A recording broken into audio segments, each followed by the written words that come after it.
Salmos 24, versículo 1 ao 10. Do Senhor é a terra e sua plenitude, o mundo e aqueles que nele habitam. Porque ele fundou sobre os mares e afirmou sobre os rios. Quem subirá ao monte do Senhor, ou quem estará no seu lugar santo? Aquele que é limpo de mão e puro de coração, que não entrega sua alma à vaidade nem jura enganosamente, este receberá a bênção do Senhor e a justiça do Deus da sua salvação. Esta é a geração daqueles que buscam a tua face, ó Deus de Jacó. Selá. Levantai, ó portas, as vossas cabeças, levantai, ó entradas eternas, e entrará o Rei da Glória. Quem é este Rei da Glória? O Senhor forte e poderoso, o Senhor poderoso na guerra. Levantai, ó portas, as vossas cabeças, levantai-vos, ó entradas eternas, e entrará o Rei da Glória. Quem é este Rei da Glória? O Senhor dos Exércitos, ele é o Rei da Glória. Selá. Amém.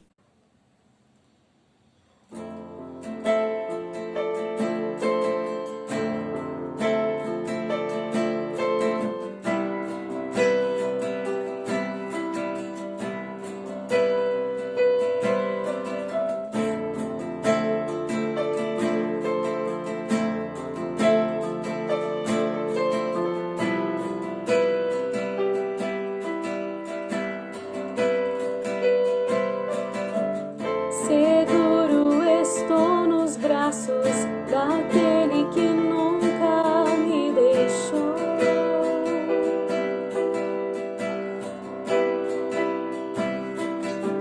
Seu amor perfeito sempre esteve repousando em mim. E se eu passar pelo vale,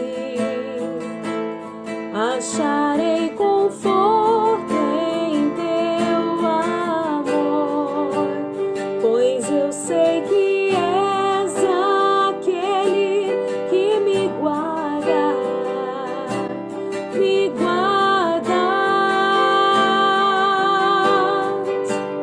Em teus braços é meu descanso, em teus braços é meu descanso,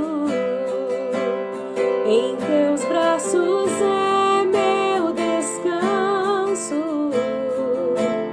em teus braços é meu descanso.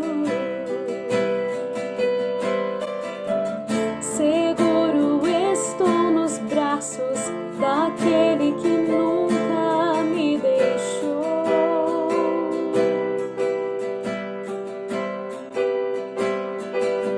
Seu amor perfeito sempre esteve repousando em mim.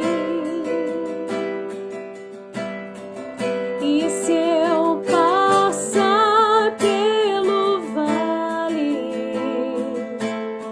acharei conforto em teu amor, pois eu sei que és aquele que me guarda, me guardas. Em teus braços é meu descanso, em teus braços é meu descanso, em teus braços é meu descanso, em teus braços é meu descanso. Recaio em tua graça, recaio de novo em tuas mãos, recaio em tua graça.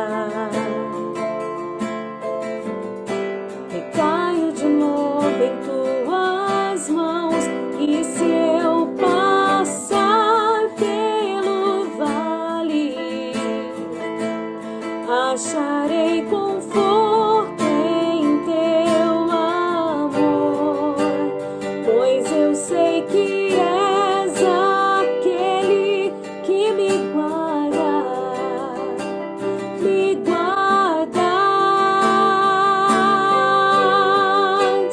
Em teus braços é meu descanso, em teus braços é meu descanso, em teus braços é meu descanso, em teus braços é meu descanso.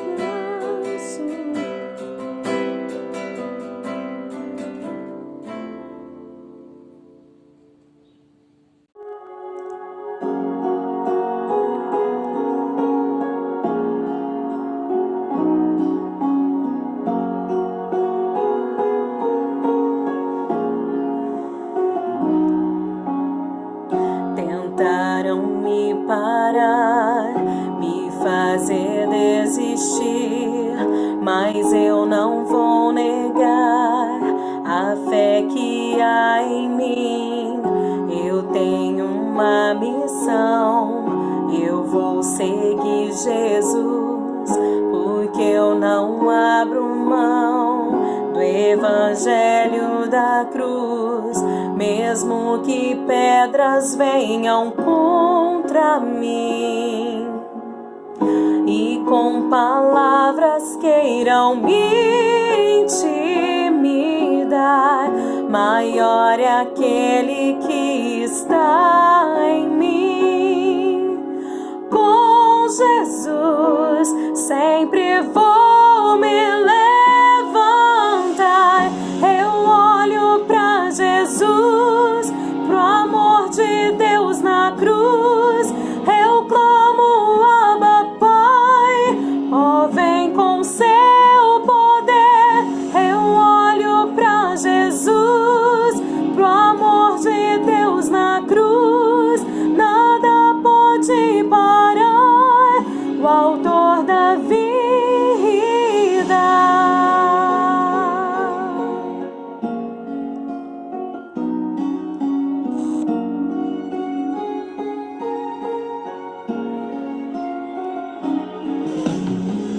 Mesmo que pedras venham contra mim e com palavras queiram me intimidar, maior é aquele que está em mim.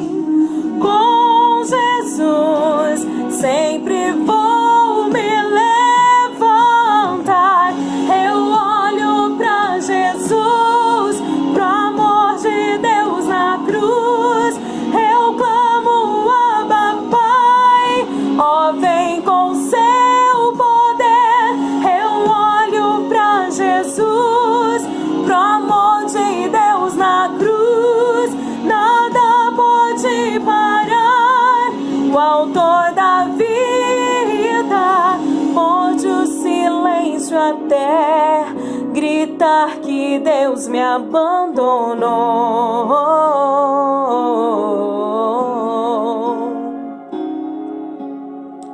Eu vivo pela fé e tenho um Deus que estende a mão pra me levantar. Sei em quem eu tenho crido e é poderoso pra fazer além. E essa é a hora, Deus toca, renova, transforma. Tenho vida em Deus, vida em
Alegrei-me quando me disseram: vamos à casa do Senhor.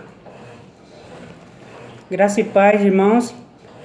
Estamos aqui. O pastor André nos ligou ontem para nós mandar esse vídeo para vocês, mas nós estamos bem, graças a Deus.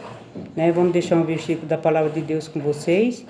Tá? Elevo os meus olhos para os montes, de onde me virá o socorro? O meu socorro vem do Senhor que fez os céus e a terra. Nós temos certeza disso, estamos guardados por eles. Nós somos aqui o pessoal do grupo de risco, mas estamos nos guardando, graças a Deus. Que Deus esteja abençoando cada irmão, estamos com muita saudade. Nós alegramos quando o grupo da igreja do jovem daí veio aqui para fazer uma serenata para nós à noite, ficamos muito felizes com isso. E que Deus esteja abençoando cada um. Vamos fazer uma oração agora para a honra e glória do nome do Senhor. Querido Deus, nós te agradecemos, Senhor Jesus, por esse dia, Pai. Esteja conosco, esteja nos protegendo, esteja com o Senhor acampado ao nosso redor, ó Deus. Esteja com cada irmão da Igreja Batista Mandacaru, Senhor Jesus, com os líderes, ó Deus, com os pastores, com essa construção da tua casa, Senhor, que não é para os homens, para a honra e glória de ti, ó Pai. Com a vinda do novo pastor, ó Deus, que o Senhor esteja mandando, ó Deus, um ungido de ti, Pai querido. Que nós possamos dar testemunho de Ti, que o povo do mundo possa ver a Tua presença nas nossas vidas, Senhor Jesus, que nós possamos levar o Teu amor e a Tua graça até cada um, Senhor Jesus. Abençoe ricamente cada um, ó Pai. Esteja cuidando de todos nós, ó Deus, de cada família da Igreja Batista Mandacaru, não só de lá, mas de Maringá, cada pessoa no leito do hospital, cada médico, cada enfermeiro, cada pessoa, Senhor, que está enfrentando esse vírus que está aqui no nosso mundo, Pai querido. Nós confiamos em Ti, entregamos a nossa vida em Tuas mãos, Pai. Nos proteja e nos livre de todo mal. Nós oramos e te agradecemos em nome do Senhor Jesus. Amém. Que Deus esteja abençoando cada um. Estamos com saudade, que muito em breve nós possamos voltar a cultuar o nome de Jesus juntos e ouvir a palavra de Deus. Amém, irmãos?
Irmãos, este momento de intercessão é um momento que nós, como Igreja Batista de Mandacaru, como corpo de Cristo, temos esse momento especial em que nós colocamos as nossos pedidos, nossos agradecimentos diante do Senhor.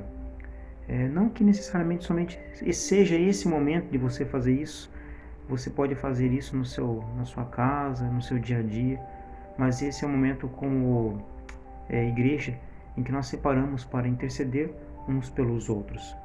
E antes de nós orarmos, eu quero fazer menção de 2 estrofes do hino da harpa cristã em fervente oração, e que é preciosa a letra que diz: em fervente oração vem o teu coração, na presença de Deus derramar, mas só podes fluir o que estás a pedir quando tudo deixares no altar. Quando tudo perante o Senhor estiver e todo o teu ser Ele controlar, só então has de ver que o Senhor tem poder quando tudo deixares no altar. Maravilhas de amor te fará o Senhor, atendendo à oração que aceitar. Seu imenso poder te virá socorrer quando tudo deixares no altar. Vamos orar neste momento? Santo Eterno Deus, nosso Pai, nós te agradecemos. Agradecemos porque diante de tantas coisas que têm acontecido, Senhor, no mundo todo, nós temos plena convicção de que nada foge do controle das Tuas mãos. O Senhor é soberano, Senhor.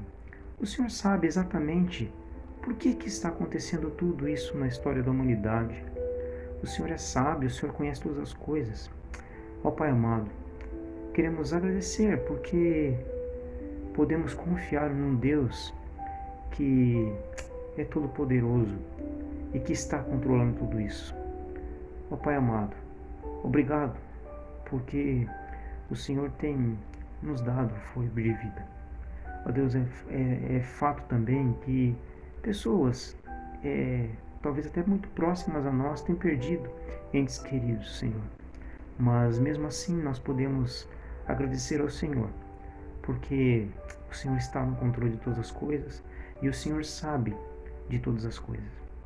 Ó Pai amado, entretanto nós também temos muitos motivos para pedir, muitos motivos a rogar ao Senhor, Senhor. Queremos colocar diante do Senhor as pessoas, Senhor, que estão enlutadas, que perderam, Senhor, essas pessoas por conta do Covid, por conta de outras situações, outros problemas de saúde. Ó Pai amado, conforte esses corações. Tem misericórdia, Senhor. Recupera, Senhor, essas pessoas que estão enfermas. Recupera, Senhor, as pessoas que estão passando por essa doença, Senhor. Tem misericórdia, Senhor. Ó Deus amado, cuida das pessoas de mais idade, Senhor. Olha para elas. Olha para as pessoas que estão cuidando dessas pessoas, Senhor. Protege, Senhor, com sua graça também. Ó Deus amado, tem misericórdia destas vidas. Cuida de todos os enfermos da Tua igreja, do Teu povo espalhado na face da terra, Senhor. Queremos colocar também, Senhor, diante do Senhor, as pessoas que necessitam de um emprego. Por conta dessa pandemia, Senhor, muitas lojas, empresas, Senhor, muitos empregos têm sido afetados, Senhor. E te pedimos a Sua graça, a Sua misericórdia, Senhor, para que o Senhor possa estar provendo, Senhor, um novo trabalho às pessoas que têm perdido seus empregos, que o Senhor possa estar provendo o sustento, Senhor. Tem misericórdia, Senhor. Ó Deus amado, colocamos diante do Senhor essas pessoas que estão desempregadas. Colocamos também, Senhor, diante do Senhor a Tua igreja, Senhor. Ó Pai amado, dê direção, Senhor, ao irmão Daniel, dê direção ao pastor André, dê direção ao conselho, à diretoria da igreja, dê sabedoria aos Teus servos, Senhor, para que eles possam orientados pelo Senhor, fazer caminhar a tua obra, Senhor. Que o seu Santo Espírito possa estar direcionando-nos, Senhor. Ó Deus amado, Deus bendito, olhe para esse processo de sucessão pastoral. Ó Deus amado, direciona a tua igreja, Senhor, para que possamos fazer aquilo que é da sua vontade, que possamos estar submissos à sua vontade, que possamos estar submissos à orientação do seu Santo Espírito, Senhor. Que nossos corações, Senhor, estejam imersos no seu Santo Espírito, para que de fato possamos ouvir a voz do seu Santo Espírito e nos submetermos a ele, Senhor. Não permita, Senhor, de forma alguma que as nossas vontades humanas possam prevalecer a sua vontade, Senhor. Te pedimos, ó Deus, que o Senhor esteja abençoando o processo de construção da tua casa, Senhor. E, Pai amado, o Senhor sabe que é um sonho da tua igreja e colocamos diante do Senhor. Que o Senhor possa estar conduzindo, Senhor, a tua igreja nesse processo também. Deus amado, te pedimos pelo trabalho de missões, sejam missões mundiais, sejam missões estaduais, sejam missões nacionais. Olhe para os teus servos que estão no campo, Senhor missionário. Que o Senhor possa estar direcionando os teus servos na pregação da tua palavra. E nós, meu Pai, onde quer que estejamos, possamos ser boca do Senhor nos locais, Senhor, que estamos. Ó Deus amado, cuida do teu povo, abençoe o teu povo, guarda o teu povo, Senhor. E que neste momento em que estamos vivendo na história da humanidade, possamos estar com os nossos olhos espirituais mais abertos para enxergar, para ver aquilo que o Senhor quer falar conosco, Senhor.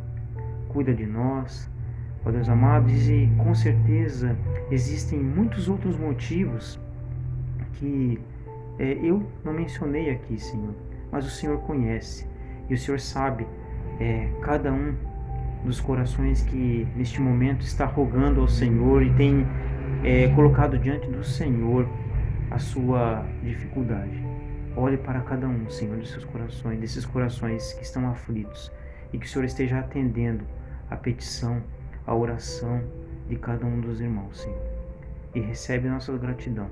Te louvamos, te bendizemos e te adoramos, porque Tu és santo, Senhor, e Tu és digno e és merecedor. É em nome de Jesus Cristo que nós oramos a Ti, hoje e sempre. Amém, Senhor. Amém. Amados irmãos, graça e paz. Já faz aproximadamente 3 meses e meio que nós não nos reunimos no templo para juntos louvarmos, glorificarmos e santificarmos o nome do Senhor. A pandemia continua, os índices de contaminação e de morte por causa do Covid-19 vem aumentando aqui em Maringá e em todo o país. A melhor alternativa que temos, e para aqueles que podem, é ficar em casa. Só saia de casa quando for extremamente necessário. Ore ao Senhor, peça a proteção do Senhor, peça que o anjo do Senhor se acampe ao seu redor. Proteja-se, faça a sua parte. Lave as mãos, use álcool gel e use máscara. Para a nossa meditação nesta noite, vamos ler no livro do profeta Miqueias, no capítulo 1, versos 1 a 9 e verso 16, que diz assim: Palavra do Senhor que em visão veio a Miqueias, morastita, nos dias de Jotão, Acás e Ezequias, reis de Judá, sobre Samaria e Jerusalém. Ouvi todos os povos, prestai atenção, ó terra e tudo o que ela contém, e seja o Senhor Deus testemunha contra vós outros, o Senhor desde o seu santo templo. Porque eis que o Senhor sai do seu lugar e desce e anda sobre os altos da terra, os montes debaixo dele se derretem e os vales se fendem, são como a cera diante do fogo, como as águas que se precipitam num abismo. Tudo isto por causa da transgressão de Jacó e dos pecados da casa de Israel. Qual é a transgressão de Jacó? Não é Samaria? E quais os altos de Judá? Não é Jerusalém?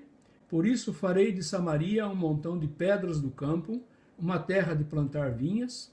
farei rebolar as suas pedras para o vale e descobrirei os seus fundamentos. Todas as suas imagens de escultura serão despedaçadas e todos os salários de sua impureza serão queimados, e de todos os seus ídolos eu farei uma ruína, porque do preço da prostituição os ajuntou, e a este preço volverão. Por isso lamento e uivo, ando despojado e nu, faço lamentações como de chacais e pranto como de avestruzes, porque as suas feridas são incuráveis, o mal chegou até Judá, estendeu-se até a porta do meu povo, até Jerusalém. Verso 16. Faze-te calva e tosquia-te, por causa dos filhos que eram as tuas delícias. Alarga a tua calva como a águia, porque de ti serão levados para o cativeiro. O livro está dividido desta forma. No capítulo 1 a 3, a profecia de Miqueias dos juízos do Senhor contra Israel e Judá. No capítulo 4 e 5, a profecia é de consolação e esperança. Um remanescente voltará do cativeiro. No capítulo 6 e 7, a profecia declara o caminho da salvação, a verdadeira adoração e a compaixão de Deus para com o seu povo. Quem foi Miqueias? Era da aldeia de Moresete, que ficava a aproximadamente 32 quilômetros de Jerusalém. Ele se declara morastita, ele veio do campo para a cidade. Ele é contemporâneo do profeta Isaías, que era da linhagem nobre e que tinha acesso à corte e ao palácio real. O ministério de Miqueias ocorre entre 739 e 686 a.C. Ele foi profeta, como nós lemos, nos reinados de Jotão, em 739 a 731 a.C., de Acás, em 731 a 715 a.C., e Ezequias, 715 a 686 a.C. Acás, Jotão e Ezequias foram reis de Judá. Sua profecia é de juízo sobre Samaria, primeiramente, e de Jerusalém, capital do Reino do Sul, e Samaria, capital do Reino do Norte. O juízo divino, primeiro, é para Samaria, Reino do Norte. A queda do reino se deu em 722 a.C. pelos assírios. Eles sitiaram, cercaram Samaria no período de um ano de 724 a 722 a.C. Em 722, tomaram e destruíram o Reino do Norte. Levaram cativos 27.290 pessoas, conforme citado no livro de Miqueias, Introdução e Comentário, editora Vida Nova. O capítulo 1 de Miqueias fala sobre a idolatria em Samaria e Jerusalém. Concentra-se no que vai acontecer após o ano 722, a Jerusalém ao Reino do Sul. A revelação divina na profecia de Miqueias aponta para a justiça de Deus e o julgamento de seu povo por causa dos seus pecados. Com a queda e destruição do Reino do Norte e da capital Samaria, provavelmente por essa razão, Ezequias, rei do Reino do Sul, que tem Jerusalém como capital, promove um reavivamento espiritual em 722 a.C. O que ele faz? Faz a restauração do templo, a celebração da Páscoa, convida os sobreviventes da queda de Samaria, do Reino do Norte, para participarem desse reavivamento. Ele estabelece também um calendário para cerimônias religiosas. Quando lemos o livro de Miqueias, verificamos que a partir do capítulo 2, pouco se fala sobre idolatria. Miqueias 5, capítulo 5, versos 13 e 14, diz: do meio de ti eliminarei as tuas imagens de escultura e as tuas colunas, e tu já não te inclinarás diante das obras das tuas mãos. Eliminarei de ti os teus postes ídolos e destruirei as tuas cidades. As profecias dos capítulos 2 a 7 foi proferida após o reavivamento espiritual de Ezequias, nos primeiros anos do seu reinado. As pessoas perguntavam: por que seremos castigados? Por que iremos para o cativeiro? Nós não estamos passando por um reavivamento espiritual? As pessoas não acreditavam em Miqueias. Se os irmãos observarem os versículos do capítulo 2 e 3, verificarão os questionamentos que as pessoas fizeram. Vejamos, Miqueias 2, versos 6 e 7, resumidamente, diz assim: a desgraça não cairá sobre nós. Tais coisas anunciadas não alcançarão a casa de Jacó. Está irritado o Espírito do Senhor? São estas as suas obras? Eles tinham a convicção de que estavam fazendo tudo de forma correta. Eles eram o povo da aliança. Deus é misericordioso. Prestavam culto a Deus. Por que viriam sobre eles esse mal? O reavivamento espiritual, para a grande maioria, atingiu simplesmente o aspecto cerimonial do culto, dos aspectos religiosos. Não há mudança, não há transformação de vida. Deixaram de cultuar os ídolos, mas não aplicaram a lei de Deus, suas doutrinas, na vida diária. Veja o que diz Richard J. Sturz, no livro Introdução e Comentário de Miqueias, da editora Vida Nova. Miqueias está bem ciente de que a aliança de Deus exige muito mais do que a obediência cerimonial que o povo prestava. Exige relacionamentos justos entre os que têm poder e autoridade com os desprovidos do poder. Assim sendo, entendemos, pela palavra de Deus, que não é só o cerimonial, mas que também a justiça social faz parte da lei mosaica, da lei de Deus. O texto de Miqueias, capítulo 2, versos 1 e 2, e capítulo 3, versos 9 a 11, chama a atenção para a injustiça social. Veja o que diz lá. Ai daqueles que no seu leito imaginam a iniquidade e maquinam o mal. À luz da alva o praticam, porque o poder está em suas mãos. Se cobiçam campos, os arrebatam. Se casas, as tomam. Assim fazem violência a um homem e a sua casa, a uma pessoa e a sua herança. Veja o que diz o capítulo 3, verso 3, 11 em diante. Os seus cabeças dão as sentenças por suborno, os seus sacerdotes ensinam por interesse, e os seus profetas adivinham por dinheiro, e ainda se encostam ao Senhor, dizendo: não está o Senhor no meio de nós? Nenhum mal nos sobrevirá. Então, meus irmãos, o que nós podemos verificar é que eles acreditavam que simplesmente fazendo o cerimonial, que participando da cerimônia religiosa, eles estavam isentos de ir para o cativeiro. São eles que precisavam, na verdade, servir de exemplo.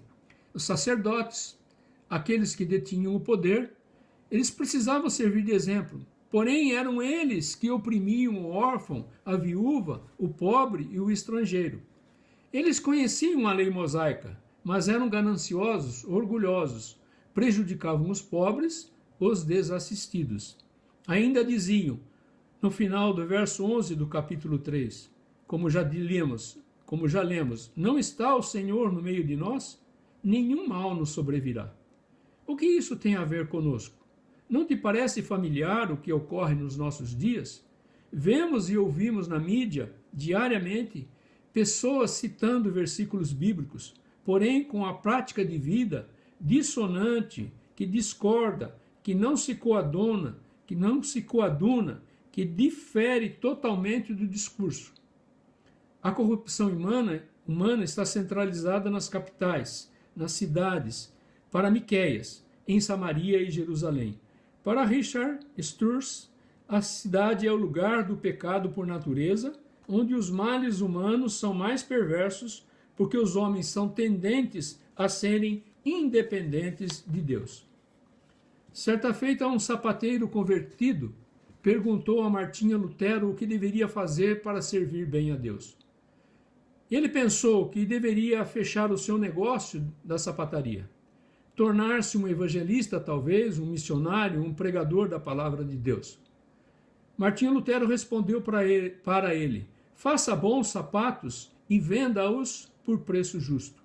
Não há separação entre a vida cotidiana e a fé que professamos em Cristo em relação à nossa religiosidade, à nossa vida espiritual.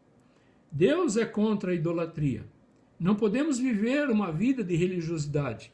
Precisamos viver uma vida em Cristo. Veja o que diz Êxodo capítulo 20, verso 3. Não terás outros deuses diante de mim. Deus também é contra a injustiça social. Veja o que diz em 1 Tessalonicenses capítulo 4, verso 6. Ninguém ofenda ou defraude a seu irmão, porque o Senhor é contra todas estas coisas, como antes vos avisamos e testificamos. Claramente, ele é o vingador, porquanto Deus não nos chamou para a impureza, e sim para a santificação. Como está a sua vida cristã? Você é um religioso? Você cumpre os cerimoniais, você vai ao culto, e nesse tempo não está podendo nem ir ao culto, por causa da pandemia, porque os cultos não estão sendo realizados? Como está a sua vida cristã? E a sua vida prática, a do dia a dia? Está de acordo com a palavra de Deus? Você é um adorador ou você é um idólatra? Olhando para o texto de Miqueias, vamos pensar na idolatria nos dias de hoje. A idolatria do pecado, a idolatria que é pecado e que é condenado por Deus. Pensamos, ou muitas pessoas pensam, que os ídolos são somente as imagens de barro, pedra, pau, etc. Em Êxodo, no capítulo 20, verso 4 e 5, diz o seguinte, nos 10 mandamentos. Não farás para ti imagem de escultura, nem semelhança alguma do que há em cima nos céus, nem embaixo da terra, nem nas águas debaixo da terra. Não as adorarás, nem lhes darás culto, porque eu sou o Senhor, teu Deus, Deus zeloso, que visito a iniquidade dos pais nos filhos, até a 3ª e 4ª geração daqueles que me aborrecem. E ainda em Jeremias, no capítulo 10, verso 5, ele diz que os ídolos são como espantalho em pepinal e não podem falar. Necessita de quem os leve, porquanto não podem andar. Não tenha receio deles, pois não pode fazer o mal e não está neles fazer o bem. Jeremias capítulo 10, verso 10 diz que mas o Senhor é verdadeiramente Deus. Ele é o Deus vivo, ele é o Rei eterno. A Bíblia Shed nos diz em nota de rodapé que qualquer tipo de idolatria provoca o ciúme de Deus. 1 Coríntios 10, 14, Paulo escrevendo aos Coríntios diz, portanto, meus amados, fugi da idolatria. Em nossos dias, o que provoca o ciúme de Deus? O que é a idolatria? Quais são as formas de idolatria? Para aqueles que são crentes convertidos, que receberam a Jesus Cristo como Salvador e Senhor, procurarão, apesar de ainda serem pecadores, miseráveis, falhos, colocar Deus em primeiro lugar nas suas vidas e amar a Deus acima de todas as coisas. Lucas, no capítulo 10, verso 27, diz, amarás o Senhor teu Deus de todo o teu coração, de toda a tua alma, de todas as tuas forças e de todo o teu entendimento, e amarás o teu próximo como a ti mesmo.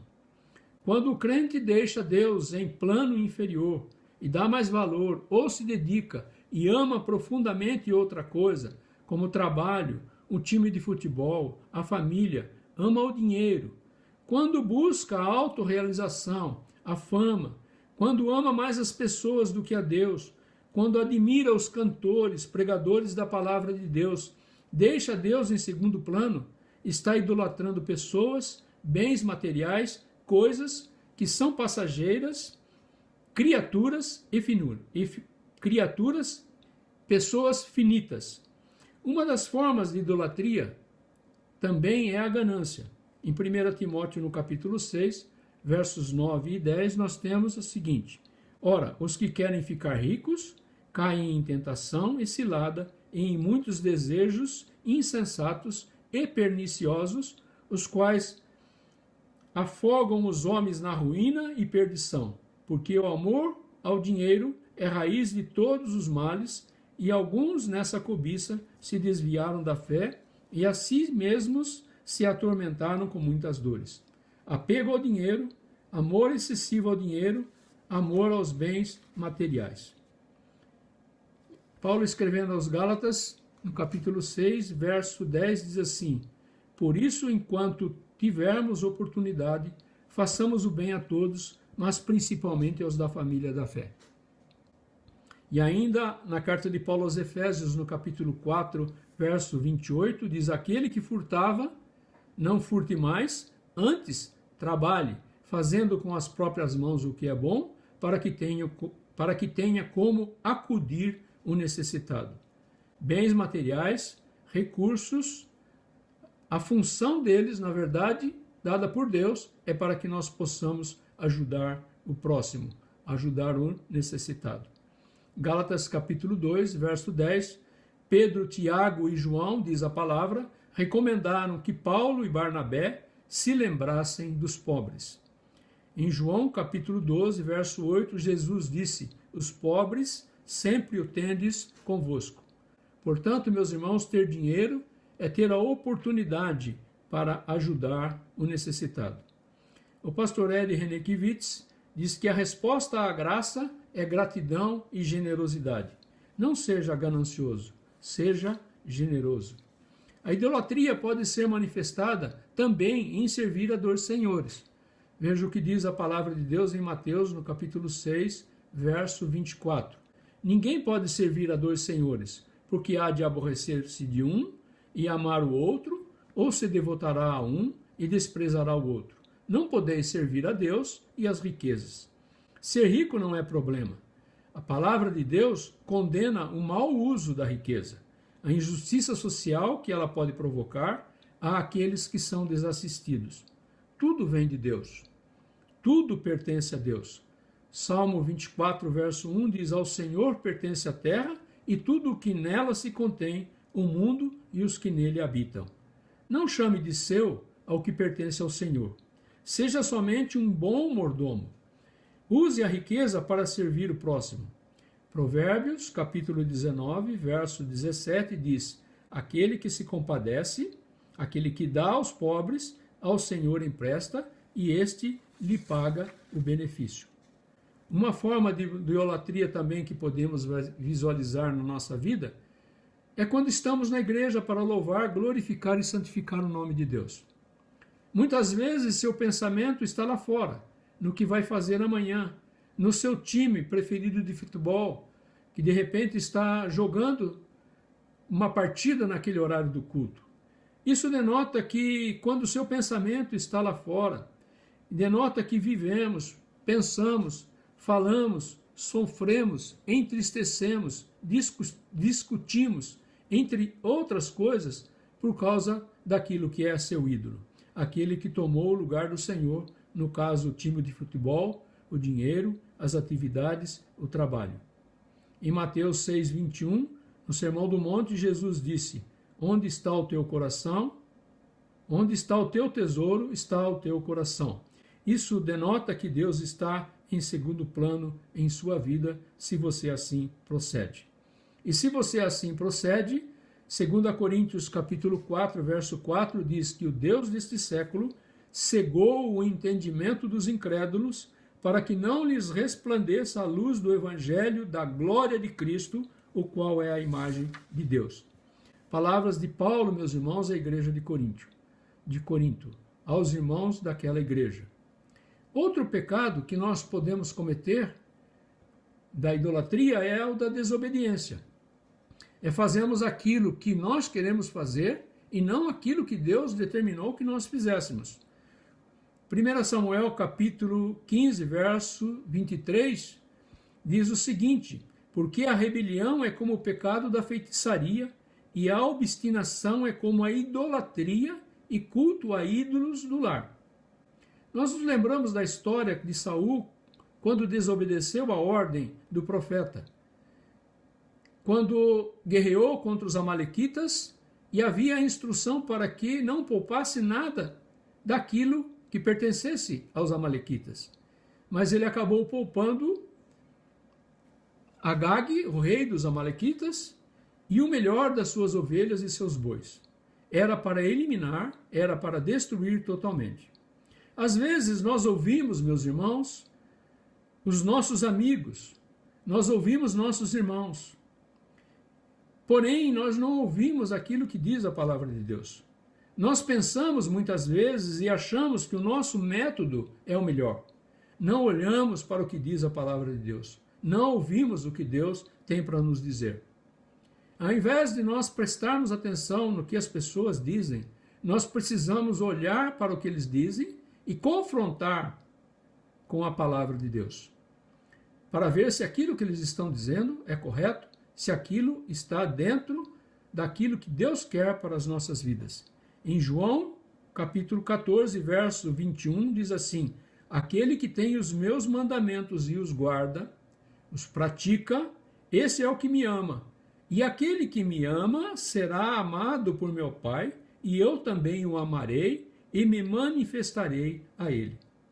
As consequências do pecado da idolatria para Judá foi o cativeiro na Babilônia. E as nossas consequências para as nossas vidas com relação ao pecado da idolatria? Deus está em primeiro lugar na sua vida? Todas as coisas que você faz, elas são baseadas de acordo com a palavra de Deus? Quero concluir dizendo que nós não esgotamos aqui os pecados da idolatria, concernentes aos nossos dias. Certamente há muitos outros, mas precisamos entender que Deus é contra, e a sua palavra também é contra o pecado da idolatria. Não são somente as imagens, mas, primeiramente, quem é a prioridade? Quem é que está em primeiro lugar nas nossas vidas? Não adianta participarmos do culto, do ritual, do cerimonial, se Deus não estiver em primeiro lugar nas nossas vidas e se não colocarmos em prática a sua palavra. As palavras de Jesus dizem assim: vinde a mim todos os que estão cansados e sobrecarregados, e eu vos aliviarei. Mateus 11, verso 28. Buscai em primeiro lugar o reino de Deus e a sua justiça. Mateus 6, 33. Portanto, meu irmão, busque primeiramente o Senhor. Aplique a sua palavra na sua vida. Fuja da idolatria. Coloque Jesus em primeiro lugar e você será bem-sucedido em tudo aquilo que fizer. Deus possa abençoar a sua vida. Amém e amém. Chegamos ao final deste culto. Eu vou orar e em seguida impetrar a bênção apostólica. Senhor, tira os ídolos do nosso coração, os ídolos da ganância, de servir a dois senhores, os ídolos da desobediência, e outros que nos impedem de colocá-lo em primeiro lugar, em colocar o Senhor em primeiro lugar nas nossas vidas. Dá-nos, ó Deus, uma semana abençoada, debaixo da graça, misericórdia e proteção do Senhor. Que o amor de Deus, o Pai, a graça e a misericórdia de Deus Filho, as consolações do Deus Espírito Santo, seja com todos os irmãos da Igreja Batista Mandacaru e com todo o povo de Deus espalhado pela face da terra. Amém e amém. Deus te abençoe, Deus abençoe tua família, Deus te proteja do Covid-19. Forte abraço.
Amém.